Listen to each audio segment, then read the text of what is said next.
নমস্কাৰ মই অজয় ফুকন আৰু এইখিনিতে সমূহ এনি ভাৰত চেনেলটোৰ যিসকল কৰ্মকৰ্তা আছে সকলোৰে মোৰ ফালৰ পৰা শুভেচ্ছা জ্ঞাপন কৰিছোঁ। অসমৰ আচলতে সংবাদ জগতত নতুনকৈ আচলতে এটি আত্মপ্ৰকাশ ঘটিছে আমাৰ নিউজ চেনেল এনি ভাৰত আৰু এনি ভাৰতৰ এটা খুব ধুনীয়া এটা অনুষ্ঠান হ'বলৈ গৈ আছে।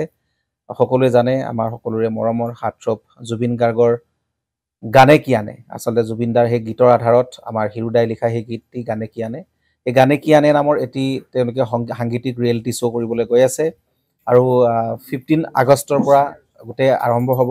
প্ৰথম অডিশ্যন অসমৰ ধেমাজি জিলাত আৰম্ভ কৰিব। গতিকে সমূহ যিসকল প্ৰতিভা আছে, যিসকলে গান ভাল পায়, যিসকলে তেওঁলোকৰ নিজৰ প্ৰতিভা আচলতে দেখুৱাব বিচাৰে, এই ৰিয়েলিটি শ্ব'ত গানে কি আনে এই প্ৰতিযোগিতাত অংশগ্ৰহণ কৰক আৰু খুব ধুনীয়া আপোনালোকে সুবৰ্ণ সুযোগ লাভ কৰিব। লগতে ইয়াতে পুৰস্কাৰ আছেই, বিভিন্ন ধৰণৰ উপহাৰো আপোনালোকে লাভ কৰিব আৰু লগতে এগৰাকী প্ৰতিষ্ঠিত আচলতে এগৰাকী শিল্পী হিচাপে অসমৰ সাংস্কৃতিক জগতত আপোনালোক প্ৰতিষ্ঠা লাভ কৰিব। গতিকে গোটেই অনুষ্ঠানটোলৈ মোৰ ফালৰ পৰা শুভকামনা থাকিল আৰু লগতে এই অনুষ্ঠানটোত আপোনালোকে অংশগ্ৰহণ কৰিব। আমিও আছোঁ আৰু সকলোকে আমি লগ পাম। ধন্যবাদ।